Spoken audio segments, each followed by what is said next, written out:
कि लक्ष्मी जो है वो चंचल है, कभी आती है कभी चली जाती है। एक बार अगर सरस्वती जी आप पे मेहरबान हो गई, सरस्वती जी आपसे खुश हो गई, तो आपको जो मिलेगा उसको स्वयं विष्णु, ब्रह्मा, शिव और दुनिया की कोई शक्ति नहीं ले सकती। सरस्वती जी को लगा कि अगर विष्णु जी ने लक्ष्मी जी को एक गिफ्ट दिया है तो मुझे उनसे भी अच्छा गिफ्ट चाहिए। बहुत ज़्यादा तपस्या करने के बाद कुंभकर्ण यानी रावण का भाई, उन्होंने ब्रह्मा जी को खुश कर लिया था। तो ब्रह्मा जी को ये पता चल गया था कि वरदान में कुंभकर्ण ब्रह्मा जी से क्या मांगने वाला है। ब्रह्मा जी को वो वरदान देना ही पड़ता क्योंकि तपस्या करके उनको बुलाया गया था। तो ब्रह्मा जी परेशान, सब लोग परेशान थे और किसी को समझ में नहीं आ रहा था कि कुंभकर्ण को रोके तो रोके कैसे। जैसे ही कुंभकर्ण बोलने वाला था उसी समय सरस्वती जी जाके कुंभकर्ण की जीवा पे, जबान पे, टंग पे बैठ गई। एक शब्द से अर्थ का अनर्थ हो सकता है और अगर अर्थ बनेगा तो मान लीजिएगा कि सरस्वती जी आप पे मेहरबान है, सरस्वती जी का आशीर्वाद आप पे है।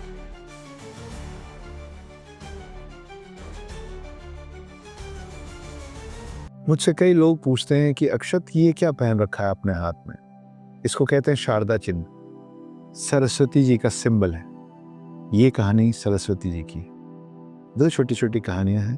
पहली कहानी ये है कि जब सरस्वती जी को पता चला कि विष्णु जी ने लक्ष्मी जी को एक सुपर पावर दिया है, एक ब्लेसिंग दी है, एक बूंद दिया है, एक वरदान दिया है, गिफ्ट दिया है कि हे लक्ष्मी, आप पृथ्वी में जब चाहो अपने जिस भक्त को चाहो जितना चाहो पैसा, सोना, आभूषण दे सकते हो। सरस्वती जी को लगा कि अगर विष्णु जी ने लक्ष्मी जी को एक गिफ्ट दिया है तो मुझे उनसे भी अच्छा गिफ्ट चाहिए।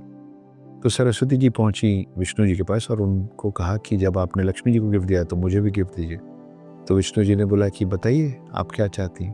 तो सरस्वती जी ने बोला कि मुझे जो भी गिफ्ट दे लक्ष्मी जी से बेटर गिफ्ट दीजिए। विष्णु जी थोड़ी देर सोचे और विष्णु जी ने बताया सरस्वती जी को कि लक्ष्मी जी को जो मैंने गिफ्ट दिया है कि वो पृथ्वी पे जाके जिसको चाहें जितना चाहें पैसा, धन धान्य दे सकती हैं, उस पर मैंने एक क्लॉज लगा दिया, एक कंडीशन अप्लाइड है। कंडीशन ये है कि लक्ष्मी जी जब चाहें जिसको चाहें जितना चाहे दे तो सकती हैं, लेकिन विष्णु जी जब चाहें वो सब वापस ले सकते हैं। तो सरस्वती जी ने बोला फिर इससे अच्छा गिफ्ट मुझे क्या मिलेगा।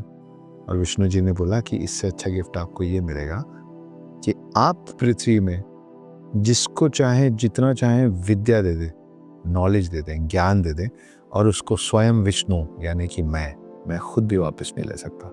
इसीलिए माना गया है कि एक बार अगर आप पढ़ लिख लिए, एक बार अगर आप विद्वान हो गए, एक बार अगर सरस्वती जी आप पे मेहरबान हो गई, सरस्वती जी आपसे खुश हो गई, तो आपको जो मिलेगा उसको स्वयं विष्णु, ब्रह्मा, शिव और दुनिया की कोई शक्ति नहीं ले सकती। तो सरस्वती जी के उपासक बनिए, लक्ष्मी जी साथ ही रहेंगे। पर अगर सरस्वती जी के पीछे ना जाके सिर्फ लक्ष्मी जी के पीछे जाएंगे, इसीलिए कहा गया है कि लक्ष्मी जो है वो चंचल है, कभी आती है कभी चली जाती है। सरस्वती जी जो है वो स्थिर है, वो आती हैं तो जीवन पर्यंत, फॉर ऑल योर लाइफ, हमेशा रहती है। तो खूब पढ़ाई कीजिए अगर आप स्कूल में हैं, खूब ध्यान लगाइए अगर आप कॉलेज में हैं, और अगर स्कूल कॉलेज हो चुका है तो भी लक्ष्मी जी के साथ सरस्वती जी की पूजा जरूर कीजिए। सरस्वती जी को बुद्धि की देवी बोला गया है। रामायण से एक कमाल की कहानी है सरस्वती जी की। तो हुआ कुछ यूं था कि बहुत ज्यादा तपस्या करने के बाद कुंभकर्ण यानी रावण का भाई, उन्होंने खुश कर लिया था भगवानों को, ब्रह्मा जी को खुश कर लिया था। तो ब्रह्मा जी को ये पता चल गया था कि वरदान में कुंभकर्ण ब्रह्मा जी से क्या मांगने वाला है। ब्रह्मा जी से कुंभकर्ण मांगने वाला था इंद्र की गद्दी, इंद्रासन। वो इंद्रलोक का, स्वर्ग का राजा बनना चाहता था और ब्रह्मा जी को वो वरदान देना ही पड़ता क्योंकि तपस्या करके उनको बुलाया गया था। तो ब्रह्मा जी परेशान, बोले अगर मैं जाऊंगा और मुझसे कुंभकर्ण ये मांग लेगा इंद्रासन और मैं बोल दूंगा तथास्तु, तो इंद्र के साथ गलत हो जाएगा और एक राक्षस के पास इंद्र का आसन चला जाएगा। जब सब लोग परेशान थे और किसी को समझ में नहीं आ रहा था कि कुंभकर्ण को रोके तो रोके कैसे, तो मदद मांगी गई सरस्वती जी की। ब्रह्मा जी पहुंचे कुंभकर्ण के सामने और बोले मांगो वत्स, क्या मांगते हो।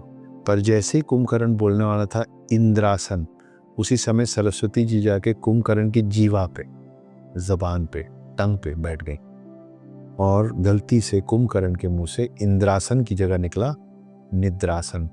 पूरे अर्थ का अनर्थ हो गया और कहाँ कुंभकर्ण को मिलने वाला था इंद्र का सिंहासन, और इसी वजह से कुंभकर्ण को मिला 6 महीने जगे रहने और 6 महीने सोने का श्राप। तो गया था वो वरदान लेने, लेके लौटा श्राप। क्योंकि सरस्वती जी ने एक शब्द उसके मुंह से फिर बदल कर दिया। इंद्रासन हो गया निद्रासन। इसीलिए कहा गया है कि बहुत सोच समझ के साफ शब्दों में अपनी बात रखना सीखिए, क्योंकि एक शब्द से अर्थ का अनर्थ हो सकता है, और अगर अर्थ बनेगा तो मान लीजिएगा कि सरस्वती जी आप पे मेहरबान है, सरस्वती जी का आशीर्वाद आप पे है। और एक शब्द से अगर अनर्थ हो गया तो तुरंत सरस्वती जी की पूजा शुरू कीजिए, वो शायद आपसे कम खुश हैं। ध्यान रखिए।